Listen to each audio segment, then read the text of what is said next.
Assalamualaikum warahmatullahi wabarakatuh. Bismillahirrahmanirrahim. Nahmaduka ya ghafuru ya syakuru. Mashalli wa sallim barik ala sayyidina maulana Muhammadin wa ala alihi wa sahbihi asma'in nama ba'du. Sampean sing melarat ya cita-cita wae duwe dhuwit sing dadekno gampang salat. Lah nek sampean wis betah melarat, tapi kula melarat lah salat teng mriki lancar ya alhamdulillah. Jadi kan gak masalah, kan gak ada akibat apa-apa. Tapi ki aja mikir ngono, gara-gara melarat tembus tuk turunan iso wae anak sing buruh. Sebenarnya ngalami hal yang tidak kamu alami. Lho kan mungkin saja saking kowe melarat terus anak sebenarnya buruh di Jakarta sing roh sapa? Buruh ning wong sing ora salat. Ojo kok mentang-mentang kowe saiki gak ngalami, gak mikir anak lha iku termasuk harus kamu pikirkan juga. Niki syariat. Kowe kudu mikir apa wal yakhsal ladina law taraku min khalfihim napa dzurriatan diafan khaufu alaihim, tetep kudu mbok pikir. Mulane ketikane Kanjeng Nabi beja-bejane wong iku sing duwe dhuwit utawa pangkat sing yutahassanu bihi min dini, sing iso nggo bentengi napa agama. Lah anak kowe nglakoni ngono demi anak iku tidak ngurangi zuhud.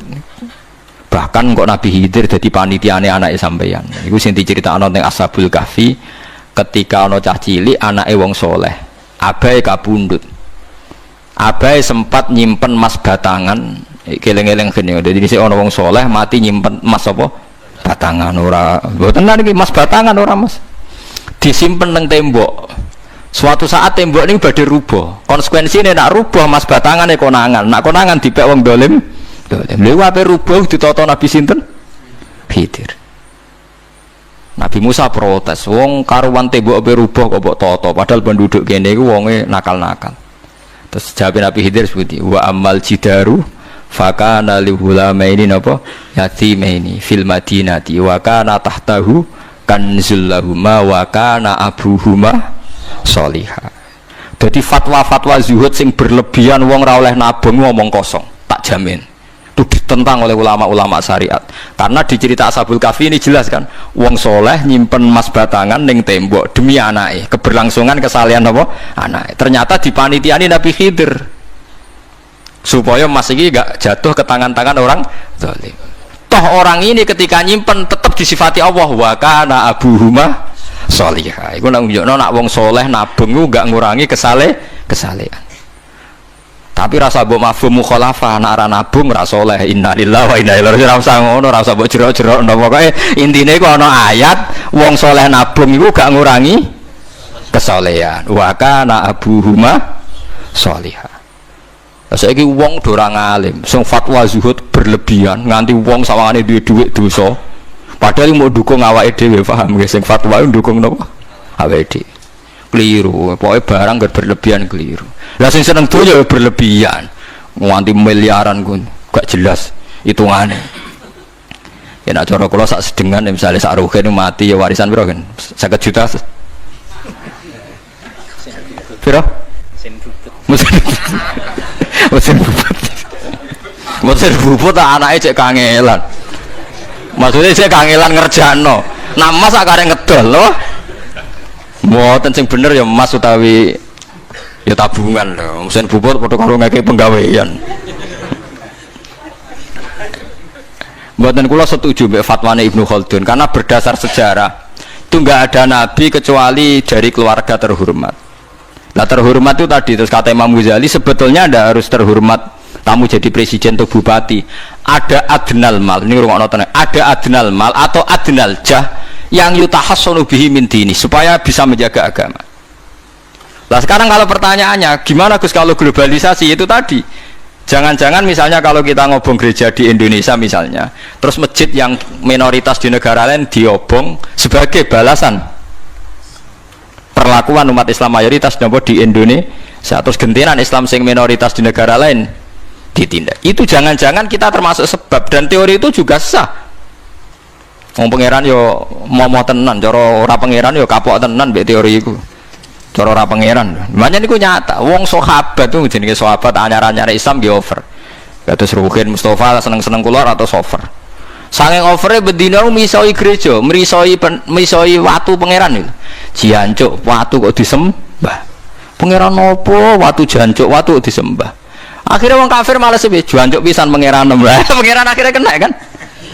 Pangeran ya pangeran Allah akhirnya kena. Akhirnya ono syariat anyar. Wala tasubbul ladina ta'una min dunillah fayasubbu wa adwam bi ghairi ilm. Mat sahabatmu aja oleh misoi pangerane wong kafir. Kurbane aku mat. Jadi jangan kira semangat tuh. Misalnya kayak Ruhin itu semangat ngiyakno aku ora ngiyakno kiai liya aku ada mau kiai akeh. Dadi kabeh melane Nabi nate dawuh la yasubbur rajulu abahu.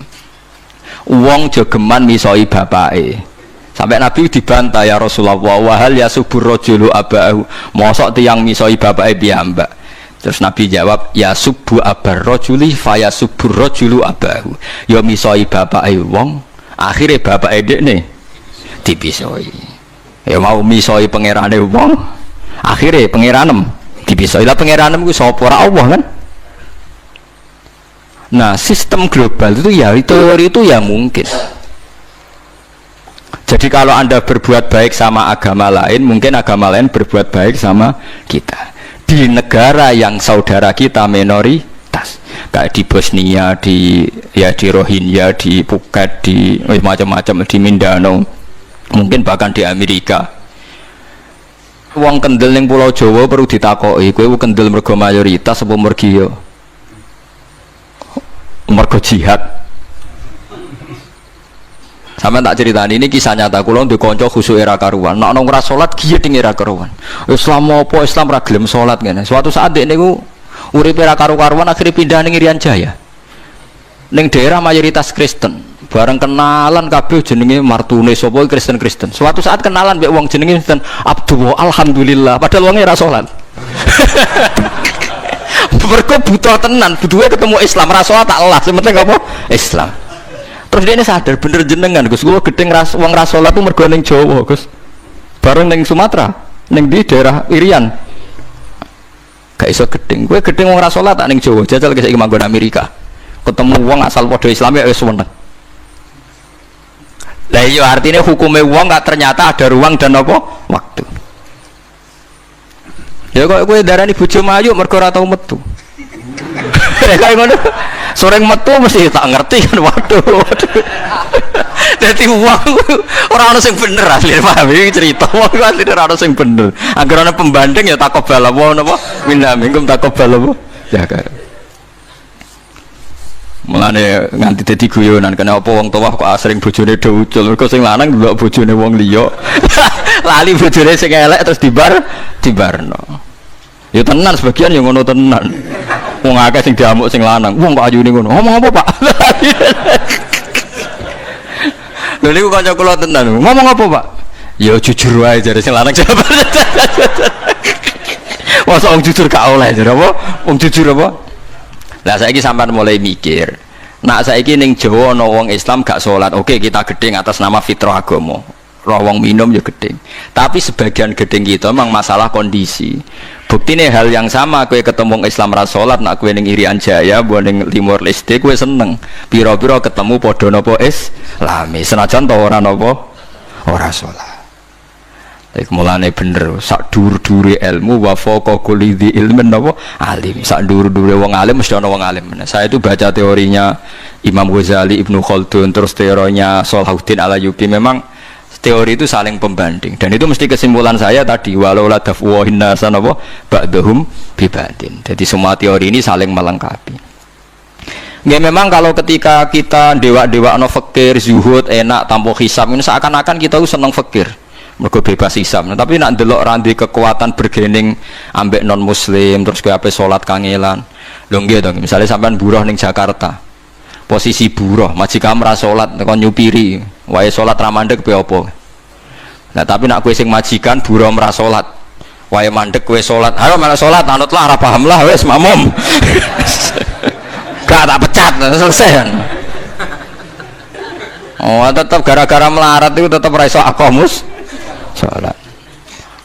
Mulane ngaji ku sing imbang ya, aja pengagum kemiskinan. Melarat ora usah mbok kagum-kagum biasa ae.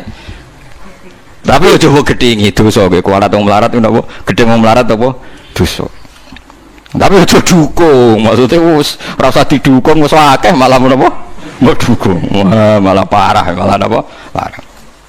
Lah amar ma'ruf nahi mungkar itu syarat utama tadi ada adna malin, ada adna nopo jahin untuk yutahasson. Buktine semua nabi itu punya kekuatan sing dadekno enggak tersiksa. Ini ku ma ba'atsallahu nabiyan illa fi mana'atin min qaumi. Allah tidak pernah ngutus nabi kecuali dari kasta tertinggi. Jadi tujuannya wow, ada sistem sosial yang menjaga. Lucu kan, wong kuras gudinge ngono mbek Kanjeng Nabi, tapi ora tahu mata ini mergo sungkan Abu Thalib. Sungkan sinten? Abu Thalib. Sayyid Abbas urung Islam, tapi nak Nabi ditipateni ya ora trimo. Sampai Darun Nadwa kebingungan carane mateni Muhammad tu piye, ndekne keluarga napa Quraisy.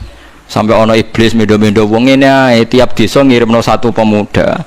Engko ben dame Muhammad berceceran, pe nuntut sapa ndek nek sing mateni tiap desa duwe utusan sing mate kangelan. Mergo Nabi diutus fi manaatin mingkau. Nah, ketika Nabi pindah teng Madinah niku asline nggih mboten wong asing-asing amat. Mergo tiyang Yasrib niku wonten suku besar jenenge Bani Najjar napa? Bani Najjar. Bani Najjar niku keluarga besar Nabi saking Sayyidah Aminah. Mulane teng berjanji diterangno ketika Sayyid Abdul Gerah niku mergo nilii keluargane mim Bani Najjar. Paham ya? Jadi intinya ya gadah manaatin min qaumi. Ngene iku Bani napa? Bani Najjar. Dadi napa jenenge sebutinu wa makatha fihim syahron yu'anu nasukmahu wa syakwa. Iku suku napa Bani Najjar, akhwalihi min Bani napa Najjar. Dadi eling-eling. Dadi mboten saged. Mane sampean ya ora usah protes, kadang-kadang kena apa wong alim-alim ya rontok-rontok Gus, rontok-rontok mulya karepe ben rapati repot nemen-nemen. Misalnya kayak wong alim terus wong biasa total wino terus kon bubut ruhin. Nah, wae mulang wae kon apa? Bubut. Ayo repot. Dadi Gus pengen ape orang ngono ora diga. Saya itu gak pernah loh takut mati meskipun saya masih muda. Karena saya bayangkan mati itu ya baik-baik saja. Ketika saya hidup ya gak tahu cara ngelola nyawa saya, kenapa kok gak pergi. Kamu tahu caranya ngelola nyawa kamu, kok gak mati sekarang? Gak tahu kan? Tahu-tahu masih hidup kan? Tahu-tahu diutang semacam-macam lah. Sebenarnya kita zaman hidup pun gak tahu cara ngelola nyawa kita. Cara kerja jantung kita, cara kerja paru-paru kita. Nanti setelah kita mati pun gak tahu caranya hidup ketika kadena. Tapi anehnya kita, mosok manusia sudah dilemah iso hidup lagi. Memangnya kita sekarang bisa hidup karena kita. Tahu-tahu ya hidup. Ditekdir anak yang melarat, paese elek. Orang lain ditekdir anak Kiai, Gus, Mulyo. Kita kan tidak pernah bisa milih bapak ya ora iso. Ngerti-ngerti anak Karmen, anak Karlan itu sudah tahu. Artinya gini ya, sudah ya Allah ketika saya hidup ya tidak tahu kenapa saya hidup, pasti engkau yang menghidupkan. Ketika saya mati juga gak tahu kenapa saya mati, pasti engkau yang menghidupkan dan mematikan. Maka saya akan baik-baik saja di akhirat, karena ketika di dunia Tuhannya yang engkau, ketika di akhirat Tuhannya, dan sifat engkau tidak akan rubah, tetap arhamur rahimin. Makanya dulu wali-wali itu kalau mau mati ya santai aja. Sayyid Umar bin Abdul Aziz itu ulama-ulama dulu kalau mau meninggal itu kalau keluarganya nangis marah besar. Memangnya mau kemana kamu nangisin saya? Lah kamu kan mau mati. Memangnya mau kemana kalau mati? Ya kembali ke Allah. Ya susahnya apa? Di dunia ya milik Allah, di akhirat milik Allah. Inna sholati wa nusuki wa mahyaya wa mamati lillahi rabbil. Yang aneh sampai harus melarat orang wani mati. Wah aneh tenan. Ya karena sampean tahu mungkin di akhirat lebih miskin lagi kan. Terus repot terus.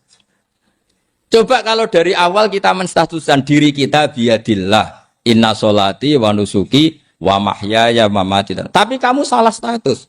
Mengatakan kehidupan adalah momen untuk mencari kesejahteraan. Kehidupan adalah momen untuk cari karir. Kamu mensifati kehidupan secara salah.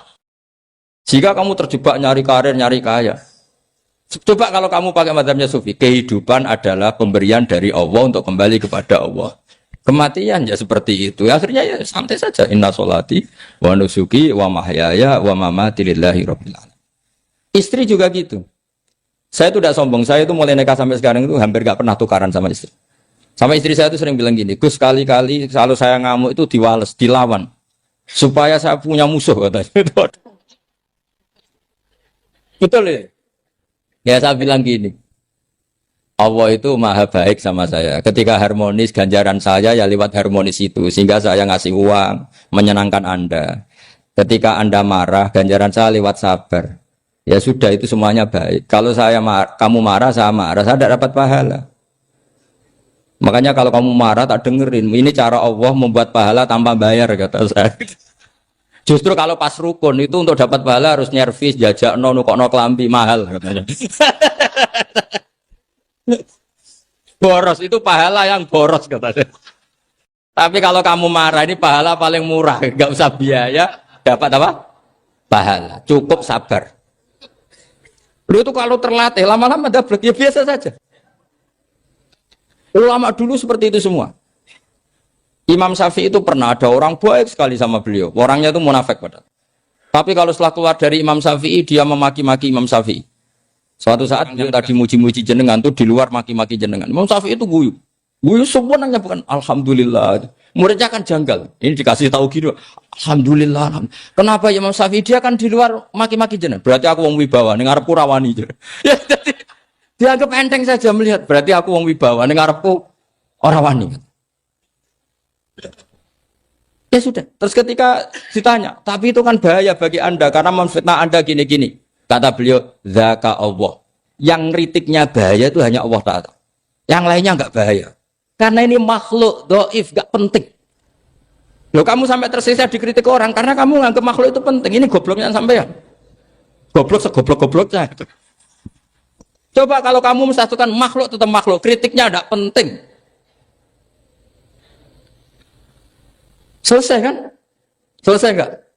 Ini problem Anda ada wali itu, kalau dikritik ya susah. Makanya ada wali itu problem menurut saya. Makanya saya enggak ingin enggak jadi wali itu kan. Karena hanya wali yang hidupnya itu la khaufun alaihim wa lahum ya. Orang dulu tuh semudah itu hidup. Gampang sekali. Dulu ceritanya di antara ceritanya manakibnya Sayyid Ja'far Shadiq itu, kalau ada orang memaki-maki dia itu dikirimi hadiah. Kenapa ya? Karena kebaikan kamu telah kamu berikan kepada saya, ini hadiahnya. Sampai malu yang kritik itu. Dan kalau orang rasani itu kan kebaikannya dikasihkan sama yang dirasani. Lah kamu kan ngajinya seperti itu, tapi dirasani kok susah. Harusnya kan kasih aja, ditransferi saja. Alhamdulillah. Ya karena kita salah menamain tadi. Sing rasani pembenci. Pembenci itu bahaya. Sehingga kamu mereaksi secara serius. Coba kalau kamu pakai hukumnya Allah dan Rasul. Pembenci itu pemberi kebaikan. Istri marah adalah pemberi kebaikan. Ada yang berani mulai meraktekannya. Latih begitu terus. Insya Allah nanti hidup kamu barokah. Itu disebut wa'allama adamal asma. Dan itu yang diajarkan Rasulullah. Rasulullah itu kalau ngajarkan hidup itu gampang sekali. Allahumma ja'alil hayata ziyadatan li fi kulli khairin wal mauta rohatan li min kulli syarrin. Jadi kalau kita hidup anggap saja peluang untuk nambah kebaikan. Kalau kita mati anggap saja akhir dari semua potensi kejahatan kita. Anda sekarang mungkin tidak zina tapi potensi zina. Anda sekarang tidak korupsi, potensi korupsi. Anda sekarang tidak selingkuh, tetap potensi selingkuh. Lah, anggap saja kalau mati berarti akhir dari segala potensi itu. Alhamdulillah. Makanya saya tuh nggak pernah takut mati. Karena saya misalnya setiap saat mati ya saya nanti akan bilang, ya Allah, ini sudah mau mati berarti mau akhir dari segala potensi keburukan saya. Alhamdulillah. Makanya itu ulama-ulama dulu kalau ada preman mati, saya guys, tonggone ra gelem muni saya. Waduh preman kurang ajar. Saya guys, tonggone tetap ra gelem muni saya. Padahal kiai ini muni, saya guys pun mati pun mboten sakit macam-macam niki pasti. Karena dia dengan mati berarti rohatan mingkuli syarrin, keburukannya tidak terulang lah. Lah keburukan enggak terulang lagi itu saya apa buruk? Saya. Makanya kiainya minta saya nggih niki tonggone cek menengae. Saya nggih menengae. Makanya suatu saat kalau ada gitu kamu harus bilang apa? Saya pun mboten jahat malih pun mati. Jadi kayak apa coba? Coba sekali-kali statuskan kalau al hayat adalah ziyadatan lana fi kulli khairin. Al maut adalah rohatan lana min kulli. Sehingga kita hidup ya happy, mati juga happy, gak masalah. Terus kalau misalnya mendingin, tapi anak bojoku piye? Memang selama hidup anak bojomu bahagia. Petoke ya tambah musibah ya, Cok.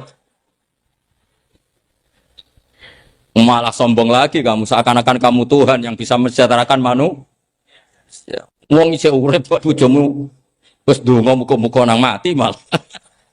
Nah gak jelas termasuk dosane jenengan sedanten senengane cerita Nabi Adam. Nabi Adam mbok critakno dosane, mulane do kualat. Wong nyeritakno bapake kok nyeritakno napa? Dosane. Mulane kata kiai kualat, wong bapake kok diler-ler napa? Dosane. Mulane nak cerita Nabi Adam niki kedah sempurna. Terus niki kula cicil juz tunggal napa wa 'allama Adamal napa? Asma. Pertama kali hubungannya Nabi Adam kalian Allah Subhanahu wa taala ini hubungan mengajarkan nama sesuatu. Jadi sampean jangan pakai teori modern bahwa apa artinya sebuah nama. Nama itu penting sekali. Sekali penamaan itu salah, berarti Anda menstatuskan secara salah, dan itu berakibat fatal. Jadi semua kesalahan manusia, mulai periode syirik, mensekutukan Allah itu karena kesalahan menyebut apa? Nama. Ini penting kolaboran. Jadi misalnya orang Arab itu ada batu tertentu yang dipahat disebut manat. Manat itu dari kosakata manan, pemberi. Yang satu disebut uzza, sesuatu yang aziz, yang agung. Sehingga akhirnya diperagungkan. Coba kalau misalnya manat dan lata itu ketemu orang Lasem, terus ditanyakan, ini batu apa ini? Dari Purwodadi apa dari Mojokerto? Yang mahat siapa? Ini irungnya tidak pas. Ini matanya kok agak picek. Andekan distatuskan seperti itu, kira-kira disembah apa enggak? Enggak. Iki pas pembuatan ini pate protol terus digenti. Sehingga setiap kemusyrikan itu semua para nabi ngendikan inhiya illa asmaun sammaitumuha antum wa aba'ukum ma anzalallahu biha min sultan. Sebagian ayat ma anzalallahu biha min sultan. Bahwa kesalahan-kesalahan yang kamu timbulkan itu karena kamu kesalahan bikin nama. Makanya status itu penting. Nanti sampean tahu pentingnya yang saya katakan ini. Nanti setelah sampean mati, nanti mesti nyari saya karena kenangan ngaji ini. Ini Mas Atabik itu mas saya, beliau seorang dokter, tapi saya tidak akan bilang dia dokter karena nanti anak cucunya inginnya jadi dosen.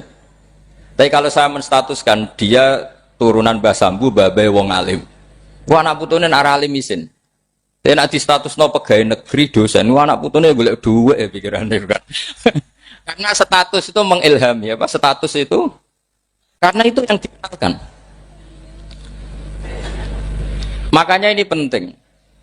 Fir'aun ketika dianggap sebagai Tuhan itu karena dia berhasil menamakan dirinya orang yang nggak pernah sakit dan dia penguasa. Penguasa itu artinya apa? Dia memimpin sekian orang. Akhirnya dianggap Tuhan. Tapi ketika debat terbuka sama Nabi Musa, pertama, mohon standar mohon gimmick. Pertama kata Fir'aun, wama Rabbul Alamin. Lalu Tuhan kamu itu siapa? Kata Musa, yang menuhani langit dan bumi. Fir'aun masih bisa berargumentasi. Setahu saya di bumi Tuhan hanya saya.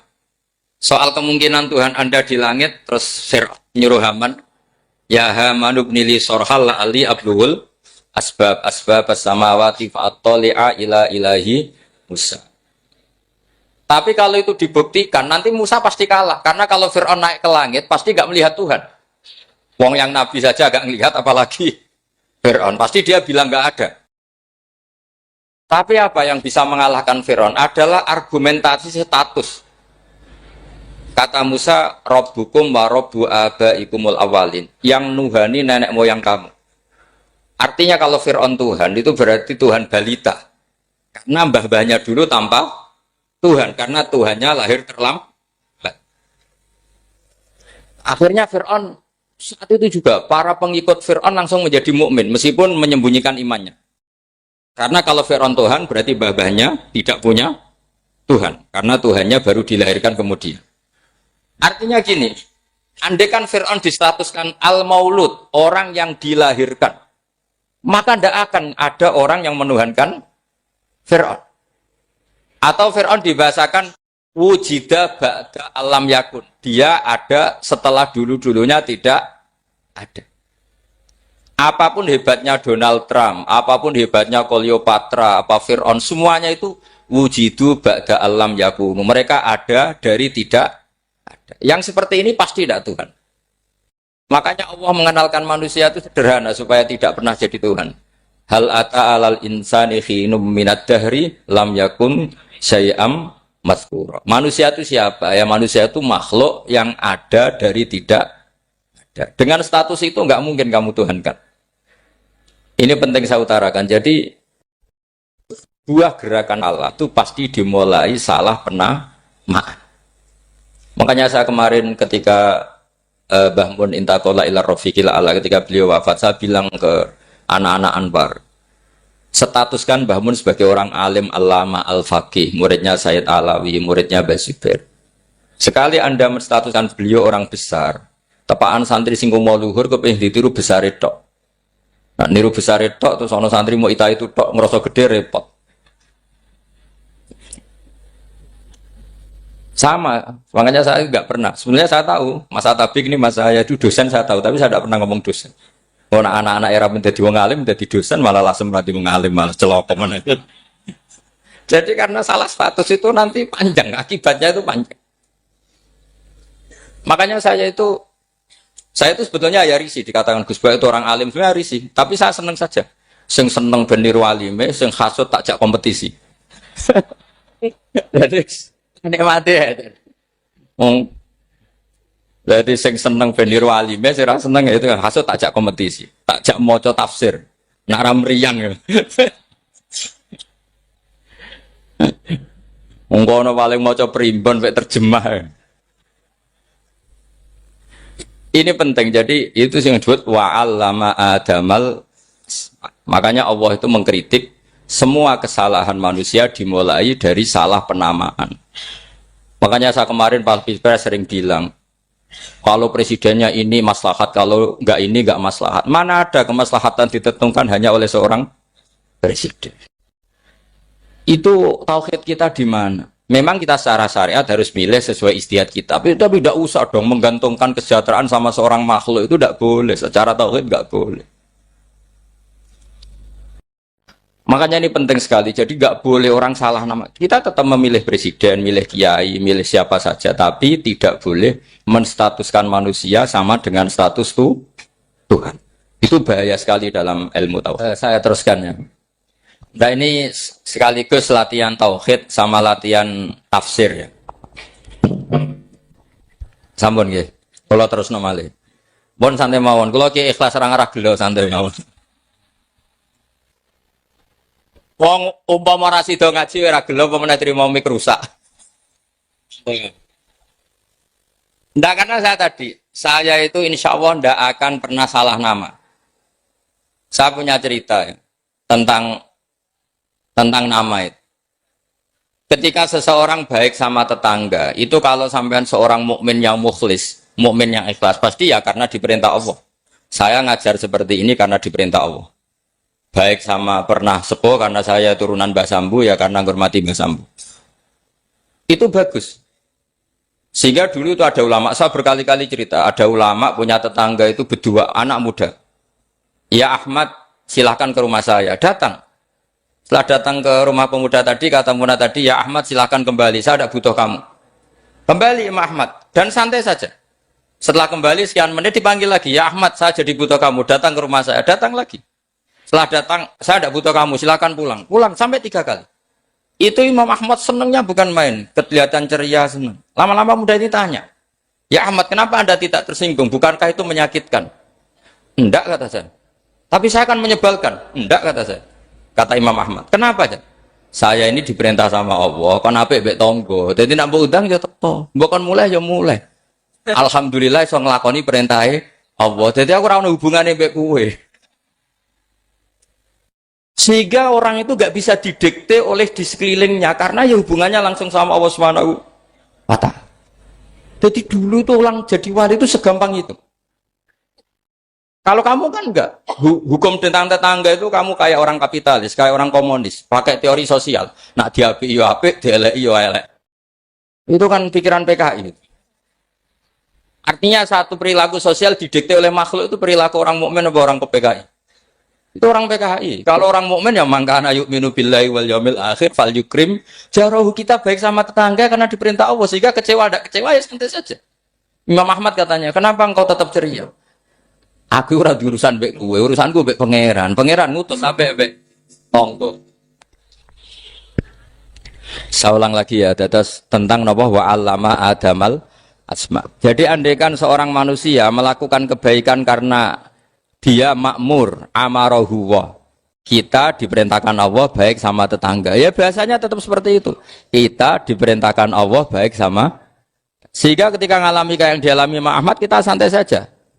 Ketika kita datang bi amrillah, ketika kembali ya bi amrillah, sehingga ya sudah kita dapat pahala. Tapi kalau kamu kedikte secara sosial, maka kamu akan menjadi orang murahan, yaitu seorang ulama didikte oleh anak muda yang kampungan. Justru kita kalah kan, kita kampungan sekali karena kita ulama senengnya kalau disenengkan orang, mangkelnya kalau dimangkelkan orang. Artinya apa? Kamu didikte makhluk. Itu kerennya di mana coba? Kerennya di mana? Enggak ada sama sekali. Apalagi yang dikte trimo canom sing goblok, sing deso. Kamu seorang ulama besar. Tapi kalau kamu hubungannya dengan Allah, dia muji kamu, alhamdulillah dipuji. Dia memaki kamu, alhamdulillah dapat pahala lewat jalur sabar. Kan santai saja. Sehingga saya berkali-kali bilang, setan itu untungnya tidak pernah ngaji saya. Kalau ngaji dia pasti ngerusak metode, merubah metode. Tapi saya tadi berdoa supaya ngaji ini nggak didengar setan. Setan itu ya goblok betul. Setan itu kan suka ya kalau anaknya kiai, cucu kiai dibikin konflik. Dia ngiranya dengan konflik pondok itu tidak solid. Ternyata enggak. Misalnya masa tabik konflik sama keluarga, Bani Lasem, terus ada yang minggat ke Papua kemana-mana. Namanya turunan kiai di mana-mana tetap bikin pondok, bikin masjid. Yang dulu masjid hanya ada di Lasem, barokahnya tukaran ada di mana-mana. Lah itu namanya setan itu salah perhitungan apa? Makanya gobloknya dia itu udah ngaji saya. Kalau ngaji tak kasih tahu itu bahaya itu. Bikin kiai konflik itu bahaya. Iya betul. Islam ada di Indonesia itu ya barokahnya konfliknya sahabat. Sayyidina Ali dan Sayyidina Muawiyah itu konflik. Banyak sahabat netral yang ingin menghindari itu mau ke Cina.